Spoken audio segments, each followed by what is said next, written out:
नमस्कार, मेरा नाम सत्यम है और आपका एक बार फिर से स्वागत है हमारे YouTube channel agri blog with Satyam पे।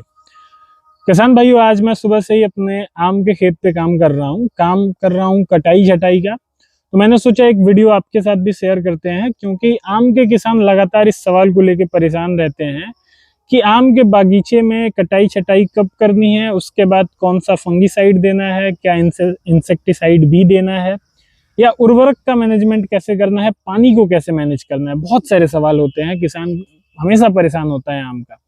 तो मैं पिछले 5-7 सालों से इस काम को कर रहा हूं और इसीलिए सोचा कि एक छोटा सा ब्लॉग बना के आपके साथ शेयर किया जाए। तो आइए, आज सबसे पहले तो मैं आपको दिखाता हूं कि मैंने आज सुबह से लेकर अभी तक क्या क्या किया है और उसका क्या इम्पैक्ट आता है। मतलब आम की बागवानी जब आप कर रहे हो, आप थोड़ा सा आगे आते जाइए, क्योंकि अच्छा, मैं एक और चीज क्लियर कर दूं कि आम की बागीचे में कटाई छटाई के वक्त औजारों का सही होना बहुत जरूरी है।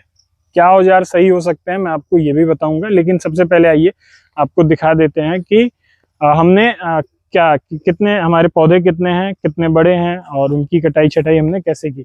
आप ये देखिए, ये पौधे बहुत घने थे, बिल्कुल इसमें रोशनी नहीं जा रही थी, तो हमने इनकी कटाई छटाई की है।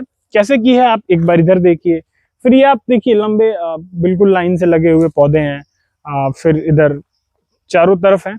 तो मैं बहुत समय नहीं लूंगा आपका और मैं आपको कुछ चीजें क्लियर कर दूं कि जब भी कटाई छटाई होती है, जब भी किसी पौधे का कैनोपी का मैनेजमेंट होता है, तो उस समय बहुत ध्यान रखना होता है कि आपका पौधा किस डेंसिटी पे है।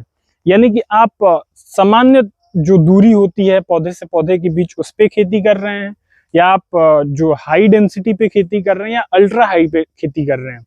अगर आप सामान्य पे कर रहे हैं तो सामान्य सी बात है कि आपको इंटरक्रॉप लेना होगा। और जब आपको इंटरक्रॉप लेना होगा, और हमारे जैसे छोटे किसान, हो सकता है आप में से भी बहुत लोग छोटी जोत के किसान होंगे, तो आप इंटरक्रॉप लेते होंगे। तो जब भी आपको इंटरक्रॉप लेना होता है तो आप ट्रैक्टर बीच से गुजारना पड़ता है। तो मैनेजमेंट भी इसी प्रकार से कैनोपी का किया जाता है। जैसे आप इस पौधे को दिखाइए, ये पौधा एक बार पीछे दिखा दीजिए। ये पौधा देखिए, अभी मैंने उसकी छटाई इसलिए नहीं की क्योंकि मैं आपको दिखाऊंगा कि छटाई होती कैसे है।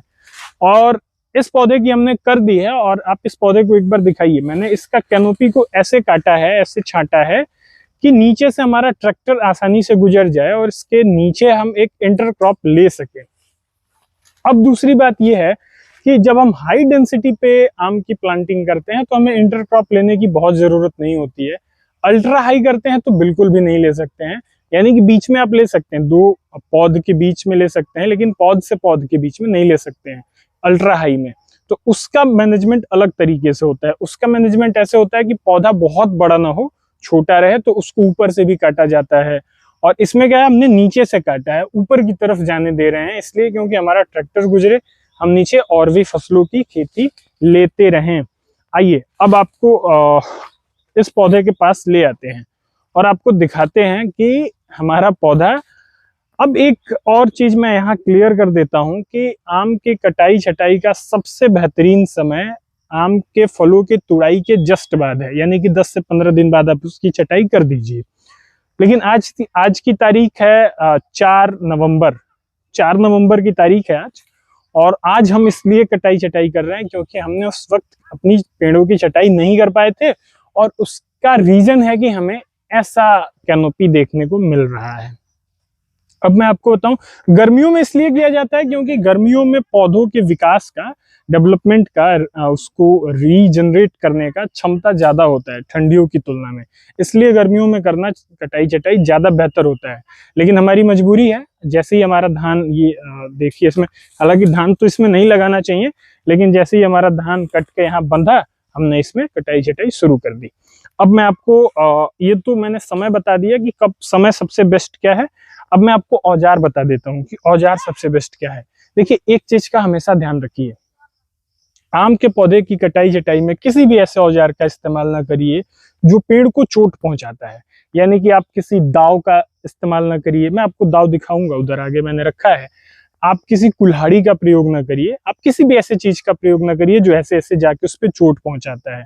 इससे क्या होता है कि पेड़ के अन्य टहनियों में भी चोट लगने की संभावना होती है, जिससे डायबैक रोग होने की चांसेस बढ़ जाते हैं। डायबैक रोग क्या है मैं आगे बता दूंगा। और उसके बचने के तरीके भी बता दूंगा। इसीलिए आप इन आरी का प्रयोग करिए। ये कटर है और ये छोटी टहनियों के लिए इस प्रकार के किसी कटर का इस्तेमाल करिए। ये दोनों आपको इजिली आपकी लोकल मार्केट में या फिर ऑनलाइन मिल जाते हैं, तो आप इसका इस्तेमाल करिए। अब आप एक बार इसे दिखाइए और मैं इसको छांट के दिखाता हूं कि कैसे छांटना होता है। छांटने की टेक्निक मैं बता ही चुका हूं कि आप अल्ट्रा हाई पे कर रहे हैं, हाई पे कर रहे हैं या न्यूट्रल कर रहे हैं, यानी कि सामान्य कर रहे हैं। एक चीज मैं आपको क्लियर कर दूं कि जब भी पौधे की छटाई करिए, बस एक बात को ध्यान में रखिए, बहुत तामझाम नहीं पालना है, बस एक बात को ध्यान में रखना है कि सूर्य की रोशनी आपके पौधे के सभी पार्ट्स पे जा रही है कि नहीं। सिर्फ आप सनलाइट को मैनेज कर लीजिए। सनलाइट मैनेजमेंट आम की खेती में बहुत इंपॉर्टेंट है। इसके गणित को समझ लीजिए, आपका सारा काम हो जाएगा। तो सबसे इंपॉर्टेंट है कि सूर्य की रोशनी आम के सारे पार्ट्स पे इजिली जानी चाहिए। तो मैं अभी इसका करता हूं और फिर आपको दिखाता हूं, और ये थोड़ा सा जल्दी जल्दी ये वीडियो चलेगी, तो मैं अब शुरू करता हूं।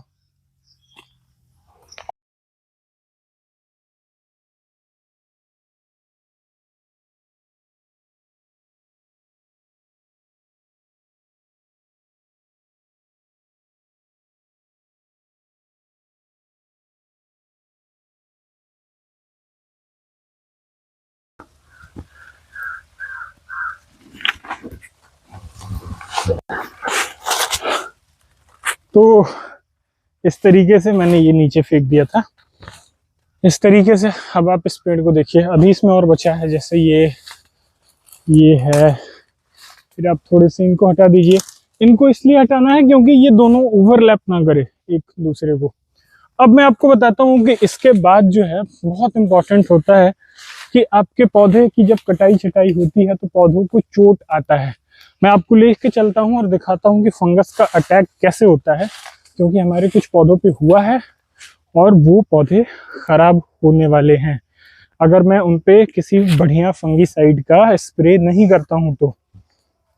आइए, मैंने कुछ दिन पहले किसी से बोला कि मेरे आम के पौधों की छटाई करनी है, और उसने वो कुल्हाड़ी जैसा कुछ था वो लाके उसने उससे छांट दिया। अब आइए, अब मैं दिखाता हूँ आपको उसका साइड इफेक्ट क्या आता है। ये जो ढेर दिख रहा है ये उन्हीं का है, मतलब ये 4-5-7 दिन पहले हुआ था। और अब आप यहाँ दिखाइए, इसको दिखाइए, ये जो हुआ था, यहाँ थोड़ा फोकस करिए। हाँ, ये जो है हमारी जो डाली है जिसकी हमने कटाई छटाई की थी, इसमें फंगस के अटैक आ रहे हैं। और इसके लिए इसके बाद जो है जो पौधा है वो धीरे धीरे सूखना शुरू हो जाता है। तो उसके लिए हमें एक अच्छी कंपनी का फंगीसाइड, मैं कहूँगा आक्सी, मैं नाम भूल रहा हूँ, मैं नाम लिख दूंगा स्क्रीन पे, आप उसका स्प्रे करिए। मैंने भी लाया है, उसी को स्प्रे करूंगा मैं। वो स्प्रे का भी वीडियो अगर आप कमेंट करें तो मैं वो भी दे सकता हूँ। उसमें आप एक फंगीसाइड भी अच्छा सा इस्तेमाल कर लीजिए। फंगीसाइड का इस्तेमाल क्यों जरूरी है, आइए आपको एक और पेड़ दिखाता हूँ जिसमें हमारे जो पौधे हैं, जिनकी पत्तियां हैं, वो इंसेक्टिसाइड, माफ कीजिएगा, इंसेक्टिसाइड का इस्तेमाल इसलिए उसमें एक जरूरी है क्योंकि हमारे जो पौधों की पत्तियां हैं उनको इंसेक्ट खा रहे हैं और वो पत्तियां गिर जा रही हैं।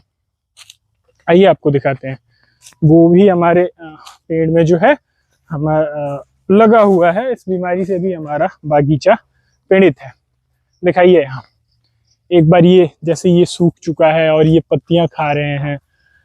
इसमें एक और बीमारी होती है जो अभी शायद यहाँ मुझे नहीं दिख रही है, घूम के दिखाना होगा, लेकिन उसमें क्या होता है कि पत्तियों को जो है कीट खा जाते हैं और वो पत्तियां टूट के गिरने लगती हैं।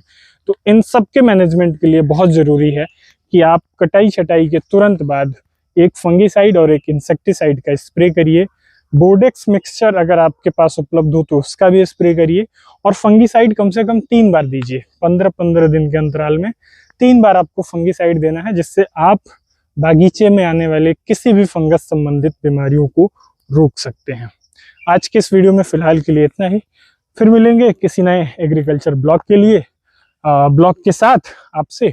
तो फिलहाल के लिए नमस्कार। मैं जा रहा हूँ अपने काम को ख़त्म करने। अभी हमारे कुछ और भी पौधे बचे हैं, उनको ख़त्म करने के बाद शाम को हम अपना स्प्रे करेंगे। नमस्कार।